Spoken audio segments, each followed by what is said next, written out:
বিসমিল্লাহির রহমানির রহিম। আসসালামু আলাইকুম। ফ্যাশন ডিজাইনার হালিমা চ্যানেলে আপনাদের সবাইকে জানাচ্ছি স্বাগত।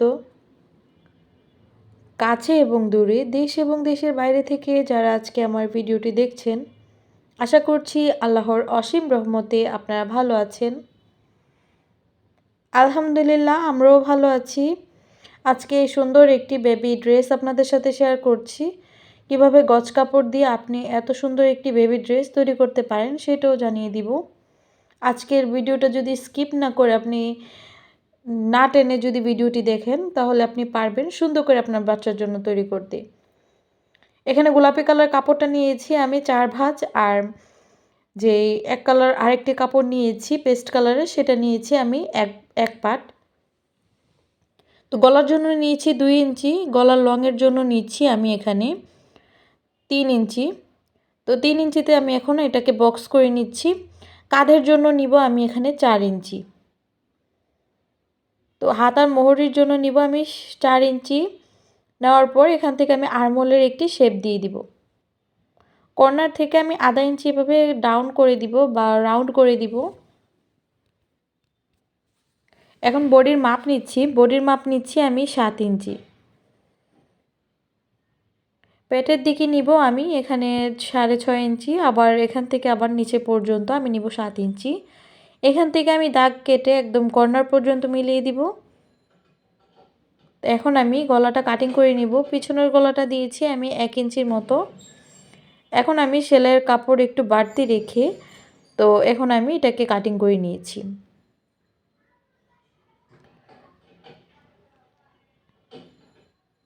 এখন আমি সামনের পিছনের কাপড়টাকে আলাদা করে নিব।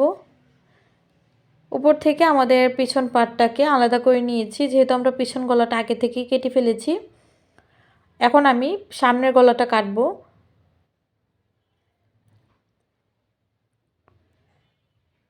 এখানে যেহেতু আজকে আমি 2.5 থেকে 3 বছরের বাচ্চার জন্য তৈরি করছি, আপনারা একই মাপে আপনার বাচ্চার হেলথ অনুযায়ী একটু বাড়িয়ে কমিয়ে নিতে পারেন কাপড় বা বডির মাপ। আপনার বাচ্চার বডি যদি হয় 30, আপনি এটাকে 4 ভাঁজ করে তখন আপনি বডির মাপটা দিবেন, 4 ভাগের 1 ভাগ দিবেন। এখন আমি আরেকটি কাপড় নিয়েছি, এগুলো নিব আমি নিচের ঝোড়া দিব বা কুচি দিব সেজন্য। তো তার আগে গলার পট্টিগুলো কেটে নিব। যেহেতু আমি গলার পট্টি এখানে 2 ধরনের ব্যবহার করছি, গোলাপের দিকে রাখছি আমি পেস্ট কালার দিব গোলাপির দিকে, আর পেস্ট কালার দিব গোলাপির দিকে, আর পেস্ট কালারের দিকে দিব গোলাপি। আশা করছি আপনাদেরকে বোঝাতে পেরেছি। আমি 2 দিকে 2টা কালার দিব। তো সেলানোর সময় আপনাদেরকে বুঝিয়ে দেওয়ার চেষ্টা করব। এখানে আমি 2 ইঞ্চির মতো একটু পাশ রেখে আমি এখানে 4 ভাঁজ করে কাপড়টাকে কেটে নিয়েছি। এতে কি হবে, সেলাইয়ের পর আমাদের গলাটাকে জয়েনিং করতে সুবিধা হবে।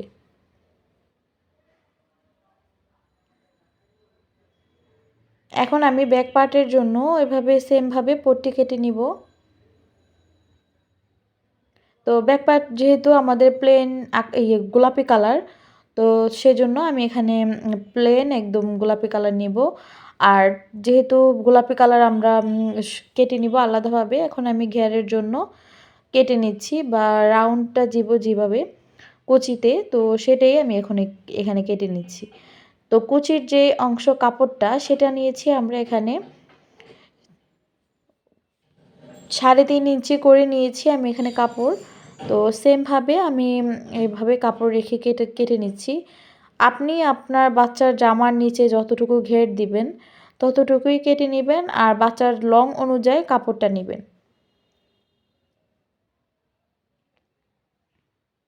তো এখানে আমি কিভাবে কুচিটা দিব সেটা একটু দেখিয়ে দিলাম। তো সেলাইয়ের সময় আপনাদেরকে একটু দেখিয়ে দিব। তো সামনের যে গলার অংশগুলো সেলাই করার জন্য আমি এখানে কাপড় কেটে নিয়েছিলাম 2 গজ, মানে 2টা পার্ট করে। তো সেগুলোকে এখন আমি সেলাই করে ছোট ছোট করে কাট করে আমি এখন ওটাকে উল্টে নিব। এতে কি হবে, পরবর্তীতে এটা আমাদের গলাতে ফিনিশিংটা সুন্দর আসবে।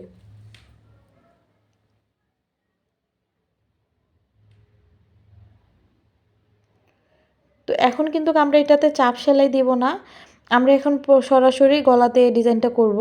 তো তার আগে যে জামার মাপটা আমি আলাদাভাবে পেস্ট কালারের কাপড়টা কেটে রেখেছিলাম, তো সেটা থেকে আমি এখন গোলাপি কালারটা মাপ দিয়ে ওখান থেকে কেটে আমি আলাদা করে তারপর কিন্তু এখানে পেস্ট কালারটা জয়েনিং করে দিয়েছি। তো এখন আমি গলাতে কীভাবে জয়েনিং করছি, পেস্ট কালারের দিকে দিয়েছি আমি গোলাপি কালার, অবশ্যই এটাকে উল্টো দিকে দিয়েছি আমি। তো এখন আমি এটাকে পরবর্তীতে এটাকে ভাঁজ দিকে আমি এটাকে উল্টে নিব।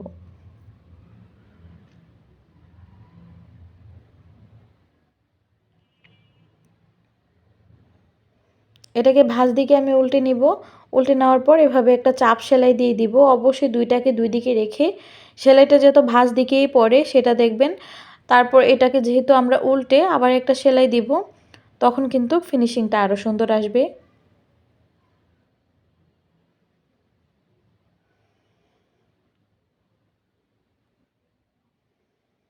এই যে গলার ডিজাইনটা কিন্তু কেমন এসেছে। এখন আমি যে গলার ডিজাইনের আমরা যেহেতু এই সাইডটিতে একটু চাপ সেলাই দেইনি, এখন আমি একই কালার সুতা দিয়ে এই সাইডটিতে আমি একটু চাপ সেলাই দিয়ে দিচ্ছি, ফিনিশিং সেলাই।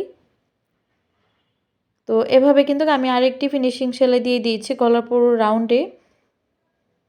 এখন আমি কাঁধের অংশগুলো জোড়া লাগিয়ে দিব। তো আমি যেহেতু পিছন পাড়ে বাটন হোল ব্যবহার করব, তো আমার অলরেডি কিন্তু আমার চ্যানেলে বাটন হোল কীভাবে লাগাতে হয় প্রত্যেকটা গাউন জামাতে শেয়ার করা হয়েছে, আপনারা ওখান থেকে দেখে নেবেন।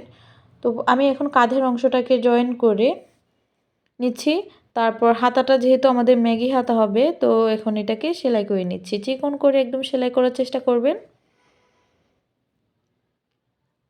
আমরা যে ফ্লাওয়ারগুলো তৈরি করেছিলাম আমাদের জামার বডির অংশেতে সামনের দিকে, তো সেই জন্য আমি এখানে 2 কালারের কাপড়টাকে একসাথে সেলাই করে জয়েনিং করে দিয়েছিলাম। তো তারপর এটাকে আমি এখন সেলাই করে সুন্দর করে কেটে নিচ্ছি। তো আপনি যতটুকু দিবেন ততটুকুই কেটে নেবেন। এখানে আমি লং নিয়েছি 3 ইঞ্চি, পাশে নিয়েছি 1.5 ইঞ্চি। নিয়ে এখন আমি এটাকে চারকোনাভাবে সেলাই করে দিক মানে পিছন থেকে একটু কেটে তারপর এটাকে উল্টে আমি নিয়েছি। তো তারপর এটাকে আমি জামার সাথে জয়েনিং করার আগে এটাকে কিভাবে আমি ফুলের শেপ দিব সেটাও দেখিয়ে দিচ্ছি। তার আগে ফিতা সেলাই করে নিব, যেহেতু এগুলোকে একটু অ্যাটাচড করার জন্য বা জয়েনিং করার জন্য আমাদের একটা ফিতার প্রয়োজন। তো এই সাইড থেকে আমরা ঘুরিয়ে এভাবে রেখেছি, এখন এটাকে সেলাই দিয়ে দিব। এতে কী হবে, বাচ্চারা যদি জামার ফুলগুলো থেকে টানার চেষ্টাও করে, এতে কী হবে ফুলগুলো ছুটে যাবে না। এখন আমি পেস্ট কালারের দিকে রেখেছি গোলাপি কালার, আর গোলাপি কালারের দিকে রেখেছি পেস্ট কালার। তো সেমভাবে আমি এভাবে সেলাই করে নিচ্ছি।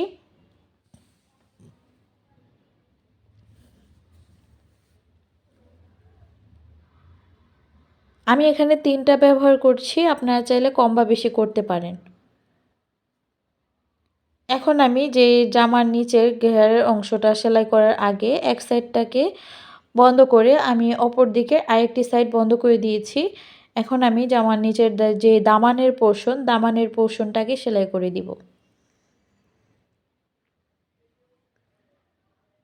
আমি পেস্ট কালারের উপরে পেস্ট কালার কুচি দিয়েছি, আর গোলাপি কালারের উপর পুরোটাই গোলাপি কালার দিয়েছি।